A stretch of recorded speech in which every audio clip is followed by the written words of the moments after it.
I listened to the interview that Andrew did with him So at did I. DealBook, and I thought, that guy's a crook and a liar. You listened to it and said you'd invest money with him again if it turns out there's nothing criminally wrong here. What did you hear that I didn't hear? The context of that is I have been known for decades to invest in entrepreneurs that have had catastrophic outcomes, bad ones, because they learn a lot from their mistakes. It may not fit for Sam Bankman-Fried because we don't know the outcome, what's going to occur. Yeah, but all I can say is everything he said, oh, I just didn't realize. You didn't realize there was an $8 billion hole. You didn't realize that there was like clients' funds that were being swapped over there. It's not his fault. Like that to me is like, man, that guy has bad news. That's not just you had bad luck.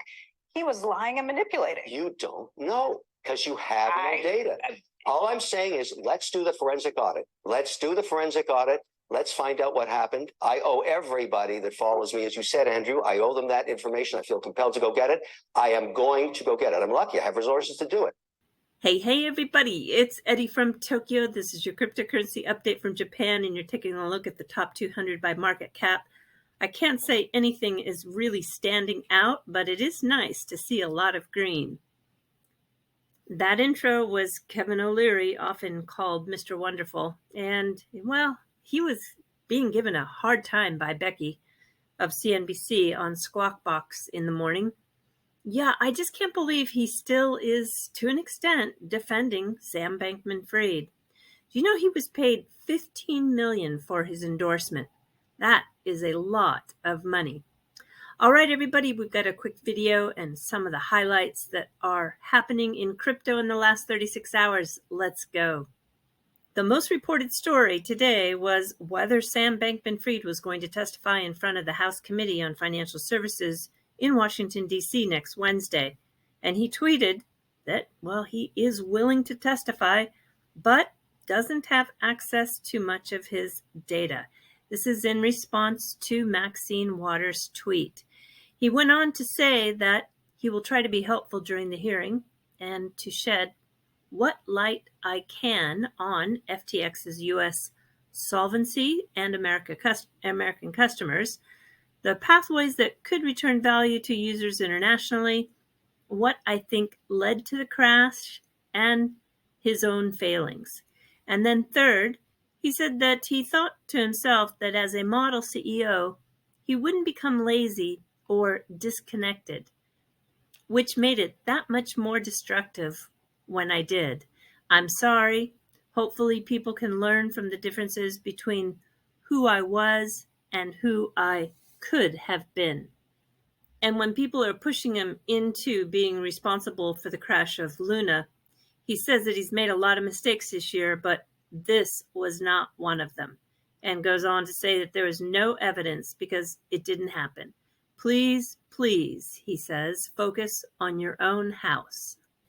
This next clip I have for you has three very interesting points to make. On the left is Jack Mallers. He is the CEO and founder of the application that's on top of the Bitcoin protocol. It's a layer 2 solution that allows you to do a peer-to-peer transfer of Bitcoin. And in the past, he's always touted this in his marketing spiels as being a free way to move value.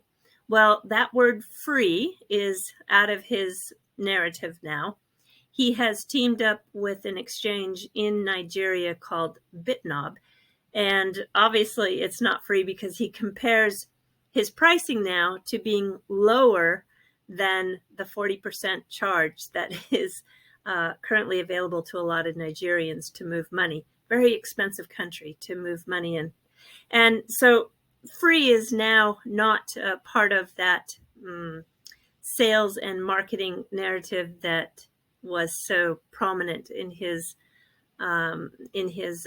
talks about how he could just move this Bitcoin value for free for everybody around the world. And it was just, it was the end all solution for Bitcoin. And the second thing is they have definitely taken a playbook right out of RippleNet. They, with the exchange partnership, they're going to do that conversion where the customer doesn't even have to touch Bitcoin and they can move money in and out of Nigeria. And it's very, very similar to the way they describe it as how ODL works, which is the on-demand liquidity that uses the digital asset XRP. And the third point that is quite interesting, he claims that he's the only American company that is moving money or value into Nigeria, and that's just not true. I'm going to share with you a very interesting Nigeria PDF for on-demand liquidity by Ripple, and also highlight Zago. Zago is also a solution built on the XRP ledger, moving stable coins and other forms of value on top of the XRP ledger into Nigeria. And they just made a big announcement on the 21st of November.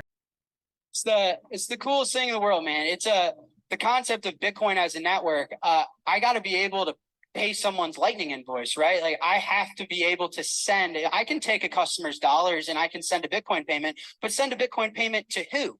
The TransferWise network has one participant. It's TransferWise, right? The SWIFT network has limited participants at central banks. Bernard and Bitnob is the whole reason we're able to settle value in other currencies and in other continents, because they're on Lightning too. A central bank has no chance of building what we just built. We did it in a month. It's like this eliminates the concept of correspondent banking, right? And again, this saves us a lot of money.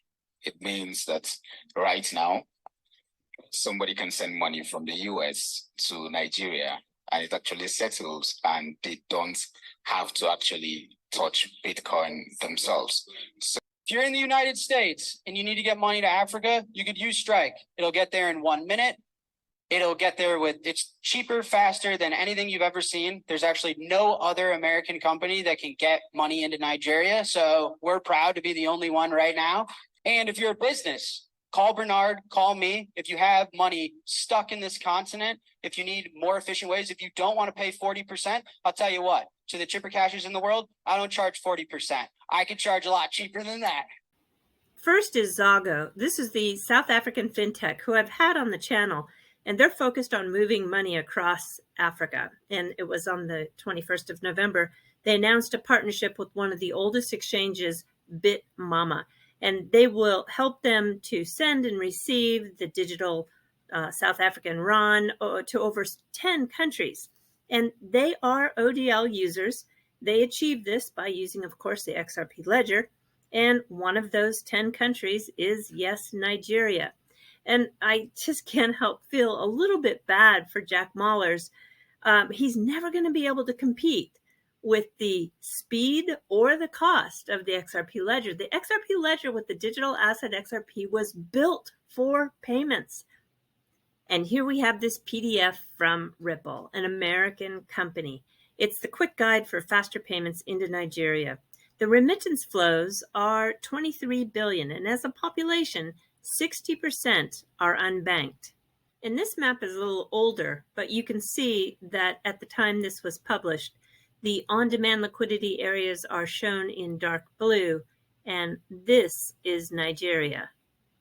And on the 15th of November, Ripple expanded into Africa, partnering with MFS Africa to bring the benefits of crypto-enabled payments to the continent.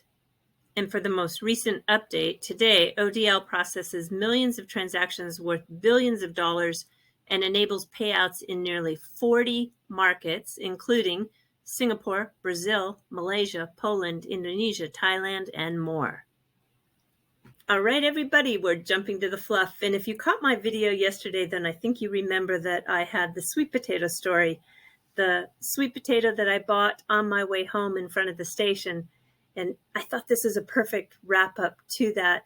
It is one of my favorite Japanese artists that uses, well, very often food, but sometimes just everyday ordinary items to create a whole new scene.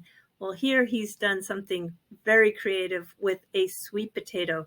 We've got the beautiful sound of the koto instrument, the stringed instrument, with the taiko drums underneath a full moon, all of which are using the sweet potato. His work always brings a smile. Do take care. Sayonara for now. Bye-bye.